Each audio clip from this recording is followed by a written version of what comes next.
Welcome to episode 13 of the Success Show podcast, where we dive deep into the stories and expertise of extraordinary individuals shaping the landscape of their respective fields.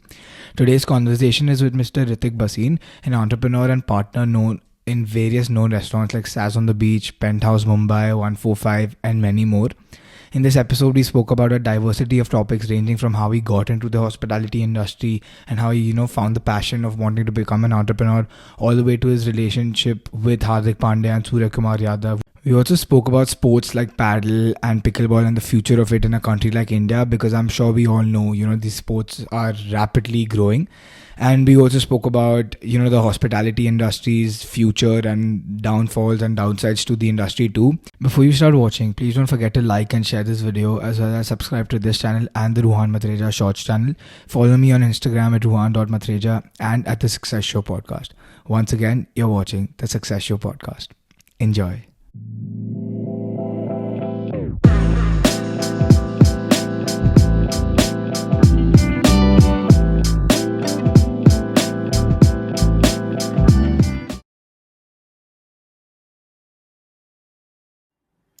Hi, Ritik uncle. Thank you so much for taking out the time to be on the show. It's absolutely, an honor to have you. Only Ritik, no uncle. Tell me, what's up? How are you? I hope all well. All good, yeah. Great, great. So, I always, like to start my podcasts asking about usually how the guest got into the field and stuff like that. So, can you tell me a bit about how you got into the hospitality industry, as well as how, you've thought that entrepreneurship was something that you really wanted to pursue? A bit about the journey and, how it all happened. So when I was 19, I come from a middle class family, and I was in Jai in electronics, and I was actually very good in mathematics. I'm like being an excellent student in mathematics. Even in the 10th standard, I got a 99 on 100.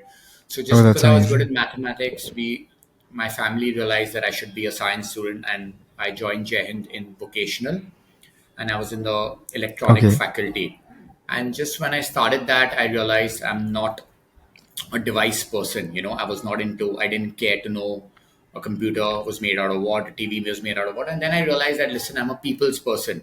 So I've been an introvert in school, I've been in an all boys school.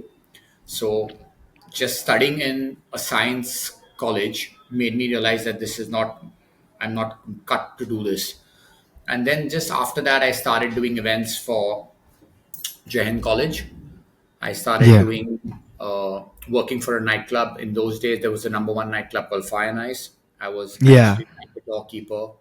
I was making postcards, giving them outside colleges to draw crowd into the nightclub in the night. We were getting paid 100 rupees per person who came with my postcard, which I Okay. circulated outside college. And that's when the journey started at the age of 19. When you make quick bucks, then you realize that, you can be in this faculty for life. And then at the age of 20, I opened my first nightclub called Red Light. I went with an investor to my partner till today, which is Mr. Sudhir Bell. It's almost, I think, a 26-year journey, 25, 26-year journey. But 20 years, Oh, 25 years amazing. ago, we went to open a nightclub in one of his properties, and he gave us an opportunity to partner with him.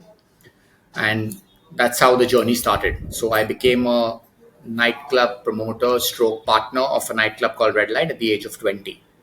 And then the journey just continues. That's amazing. I mean, how was it, being at opening a place at 20? I mean, I'm sure you were super young. So, what were some, couple challenges you faced when you were opening that So that time, a first lot place of up? discipline. Because, being young, people still have to believe in you and A stuff. couple of challenges to basically at that time was to be a lot more disciplined than I am right now. So I never drank alcohol for the first 10 years of my journey. And not that I drink right now, also I'm not a drinker, but I hardly That's drink once in a amazing. while. So basically, you need to just be focused, and you need to just focus on doing it as a business and not getting carried away with the perks of being a club owner. Yeah. I think that's something that's very important. And I've spoken to someone else also who's in the hospitality industry, and he also said the same thing, that you have to be focused, and especially when you're running so many places, and it can get hectic as well.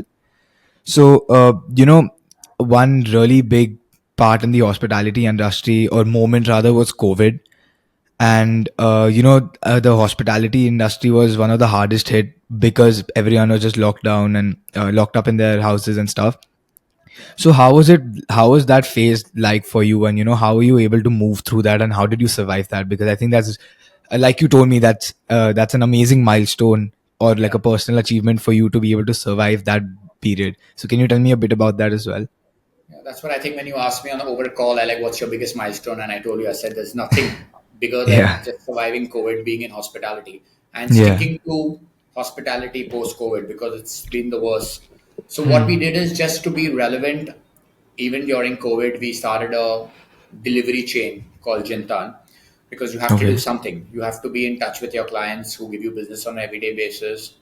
So we just made broke even, ran a delivery chain, gave it out to most of the people in South Bombay who were homebound. The food, we tried different things. We tried a IP, which is wellness over the internet. We were getting speakers to talk over wellness. So we changed our forte. So what I Approach. do Yeah. actually is I'm also into event management. I'm into hospitality. My company is called Orion Entertainment. We're into hospitality and we also into event management. So Oh, we okay, focused that's that great. time on event management. Hmm. We held our ground. We paid rent in Yeah. 90% of our places. We made sure we didn't lose it and we didn't shut down those places. And we Yeah. continued paying rent until today. The bounce was very good in 2022, 2023. So it paid off by not shutting down the places. Oh, I mean, that's great. Because, I know a lot of people who have struggled, right from the articles that you see or the news that was going on, that this place is shutting down, that place is shutting down. So, I mean, I think it's really amazing to see that you were able to, stay strong during that period. So, firstly, congratulations on that. Thank you so much. We changed a few places. That's how we survived COVID. So we had all the places which were only running as nightclubs. We made them into restaurants. So there was a place that I had in the same region. It was called Luna and Hmm. EXO. So there were two nightclubs. We changed one into a restaurant, which turns into an high energy bar, and the other one we Okay. made into a pisco bar, which changes into a high energy bar stroke nightclub.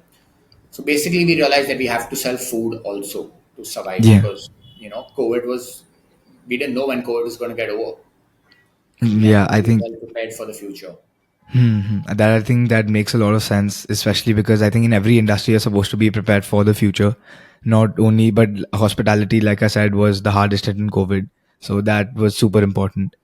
So yesterday also I asked you that how come a lot of cricketers are in the hospitality industry, whether it be Kapil Dev having his own hotel, Surya Kumar Yadav having being a partner with you at 145, sorry. And I'd like to also ask you a bit more about that a little later. But I wanted to ask you what you think attracts all these athletes towards the hospitality industry. Honestly, it's everyone. I think every athlete needs to secure their future after they play cricket. What they're going to do. So most of them are foodies, but they can't eat what they want. So they always want to enter the food space, and a Yeah, lot of them know about food, but they just wait for their tenure of 15, 20 years of cricket to get over to start, you know, indulging enjoying. in those food habits. But clearly, they like investing in the hospitality space, and that's what it is about. It's my expertise, and they believe in it. So I hope. Yeah, So let's I put it think that way. that's amazing. How did I was also really curious how you ended up becoming partners with Hardik Pandya and Surya Kumar Yadav for different ventures. But I wanted to know how it's like working with them, and how it all happened basically.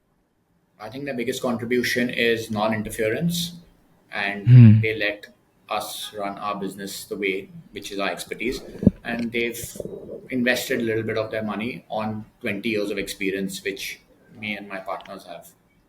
I think it's also mainly about the trust that they have in you, for them to for you to be able to. I think that's how it looks, because I mean it's really great.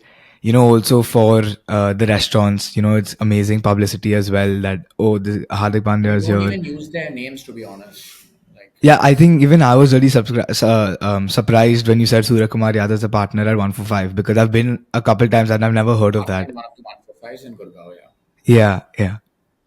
Uh, so yesterday as well, you told me that you play a lot of tennis and paddle. So I want, like myself. So I wanted to ask you, how you see the future of paddle in India, because that is a sport that's growing a lot and it's really interesting everyone. So if you have anything Never to seen say a on that. sport grow so fast, to be honest. And I'm just back here in office after a paddle game, which I told you. But yeah, it's Yeah. basically uh, it's a great detox for the mind. It's Hmm. 1.5 hour of a mind detox because the only thing that you think for the 90 minutes you play paddle is where you're going to hit the ball, and it's a very Yeah. good team sport. You know, one bad day Yeah. by one player, and even your best partner can't help you win the game. Yeah. That's and I think paddle's going to grow like maybe 10 folds from now. Hmm. I Do just you hope think you tennis would? stays the way it is, but yeah, Yeah. a lot. Do you think you would invest in like a paddle venture, or would you I want to think I'm start too something late. like that? I think I'm too late already. I would have invested, but now it's all Yeah, the everyone's real doing it. investors have already put in their money. There are already millions of courts coming around India. So, Yeah. Yeah. So so my podcast is called The Success Show. So I wanted to ask you, I usually ask a lot of my guests this to get an understanding on what their personal viewpoint is. What do you think, how would you define success in your, way? success is, it depends. Like, if I reach the top five in my faculty in Mumbai, I would call it as I'm successful. It all Hmm. depends, as long as I remain in the top five, as long as I'm in contention to anytime reach the top five in my Yeah. faculty in my city, I think it's considered a success. I don't have the success that I'm going to be number one in the world, or that's not my lookout. Yeah. I've heard this from a couple of people that, success is when you're mentally happy with what you're doing and when you're, You'll never satisfied with, mentally be happy, to be honest. Even if you're number four and number five, you will be content. But there's a big yeah, difference between being content and being happy. So I think we that's don't a know the new real approach. truth. The person is content and he's saying he's happy, or he's really happy. Hmm. I think that's something that's going to, give me to think about. And that's a very interesting viewpoint. Um, you were also telling me something interesting that you survived the 26/11 attacks in Mumbai. Can you tell me a bit about what all happened and how it felt for you to be a part of that, and the impact that it had right after that happened, or on your life in general? Because I'm sure there must have been something that must have scarred you or anything like that. Basically, it was a bad 10, 15 days of my life. So I was in the Taj Kalaba on 26/11 around 8, 8:30. And Hmm. as you know, I'm in hospitality. So we had almost closed the space for a nightclub, stroke high energy bar at the old Starboard, which is right now the Shamiana. And the meeting went successful and it was almost signed. And then walked in the terrace and everything changed. And it was just I'll share some clips with you actually what I have. So yeah, I Oh. just survived the attack, and there was firing happening right in the middle of the lobby where I was, and luckily the bullet didn't get me. There was a child involved who was roaming around in the lobby. Oh. Accidentally, I saved his life, or he saved my life. We don't know the truth. So that just transpired on the night, but I was inside for like 45 minutes to 1 hour. I didn't spend like the whole night there. I know people who spend the whole night in the Taj and then survived. I know a few That's people who amazing. passed away also. Yeah, so it did have an effect because you don't sleep for a few days and then you get over it. That's about it. Yeah. How were you able to And get out of the building? I just took a chance while the firing was going on in 45 minutes and I survived it. That's it. So I did walk over like many dead bodies in the Taj. I was Oh. hiding in the bookshop called Nalanda. So it's quite a walk from the bookshop Nalanda to the exit of Exit. Taj main door. So yeah, in that space there were dead bodies which I had to walk over, and that's what I did. I think that really would have been a very surprising experience for you as well, because that's something that Take it as we my usually second don't expect. birthday. Yeah. So that's what it Sorry. is. I'm saying I look at that as my second birthday because it's two lives. I Yeah, did get yeah. another I think I chance to agree live with you on life that. on that day.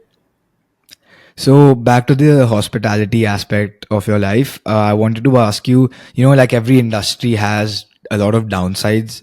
Can you tell me a bit about the hospitality industry, and can you elaborate on what are some possible downsides or things people should be careful about if they plan on starting an entertainment firm or getting into the hospitality space? Honestly, hospitality downside is something like a calamity like COVID, which you can't be prepared for. I wouldn't recommend someone that, okay, listen, start preparing for another wave of COVID because you can't prepare for it.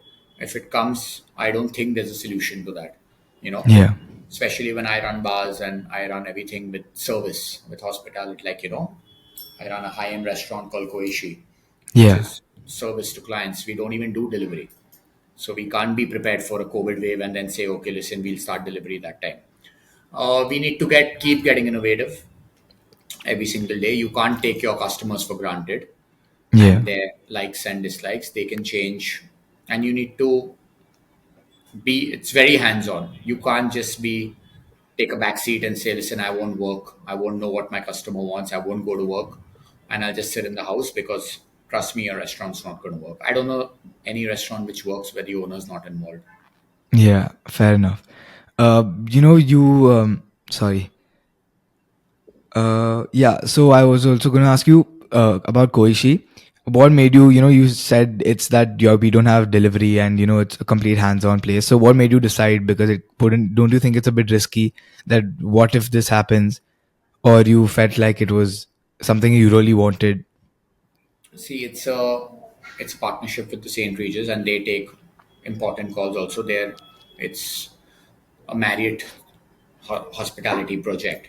So they Yeah. also decided that listen, we will make a upmarket restaurant which turns into a high energy bar on the weekend, and our food not necessarily travels well. It's a lot to do with presentation. Almost Yeah. 70-80% of our dishes is to do with presentation. Our number one dish is a dish called salmon on fire. Then we have an avocado tartar, we have lotus root on fire. So these dishes is all, it's about presentation, Yeah. so you can't do a delivery thing. Yeah. Yeah. So that It's about like that, giving that luxury it's aspect and a about giving luxury that luxury feel. experience. Also, if someone's paying Yeah. like big bucks, you need to give them service and you need them to experience it in person with the Yeah. ambience of the place. Yeah, I think I completely agree with you on that. Oh, how do you see the future of the hospitality industry in a country like India, especially? I think the hospitality future is great. I just think India is a place. It's great, but Hmm. it's not getting many tourists. That affects hospitality. Like I also own places in Goa. SAS, right? I own Saz on the beach in Tertulia in Yeah. Goa, and the hospitality, the footfall of tourists has become half. Yeah. So it's getting tougher and tougher to sustain in places like that because tourists are just going to Dubai. It's Dubai, Thailand, other Asian countries where hospitality is growing and it's half the price for them. Yeah. So I think hospitality future depends a lot on the tourists that come into India and other cities. But Bombay is great, to be honest. Yeah. I mean, I know there are a lot of restaurants that are there in Bombay, and the people still keep going and going again and again to the same place as well, because that's the experience that people give. But do you think you'll So ever, in Bombay, you can't expand to move out another the top country? five, top 10 places. Sorry, in Bombay, you can't move out the Yeah. top five, top 10. People repeat only and it only works on recommendations and word of mouth. Yeah, I think that is completely true, because even in Bombay, people come recommend, oh, you should go to this place. We tried out this new place and stuff like that. Would you People get your food expand? right. Yeah, yeah. Would you expand abroad? Maybe anywhere else? Would you start a place? Because you said, like, for example, in Goa, the hospitality is declining, but places like Dubai, it's uphill. Yeah, if I would always expand in a place where you can reach. So Dubai would be one of my plans. America, Canada, all that is not in my fray of plans for sure. It's too Yeah. far. Any advice you would give for aspiring entrepreneurs? Anyone who wants to get into entrepreneurship or even the hospitality industry? Anyone that if you have made up your mind you want to get into it, give it a 10-year plan. Don't think there will be ups and downs. Don't think of it in 1 year, 1.5 year. Oh, I'm not reaching where I'm supposed to reach. Oh, I'm getting bored of this. My product is not working. What do I do? And you need to keep trying. I've shut down almost 7, 8 places. It's not that it's not only a success story. You only know of Yeah. success stories of 145 Koishi, but there have also been places which have not done well, for whatever reason, then shut down. So you need to keep staying at it, and Yeah. the city and the people do give you another chance. Remember that. It's not that if you have one bad product, you need to quit the industry and look at another faculty or look at some other thing to do in life. You can always come back. Yeah. That's Was there anything you learned from those? You said you had to shut down a couple of places. So was there anything important that you learned that you applied in places that are So successful today? basically, you can't take people for granted. Like one of my places didn't have the best food, or it was not meant for the Indian palate. It was called Cheval. It was French cuisine, and it was too early in its times. Yeah. In the year 2013, when the people did not relate to it. So you can't take your crowd for granted. That's what I'm saying. And Okay. you need to be open to adapt to change your cuisine, adapt to change the flavors, what Yeah. and take constructive feedback from your clients. I think that is something that I can relate to as well because my mamu and dad had a restaurant in What was it that called? same. It was called Tilt all Oh yeah, day. yeah. So they had that as well, and all they told me was that they were also really early in time, and if they did something like that sometime today, it would be one of the top restaurants.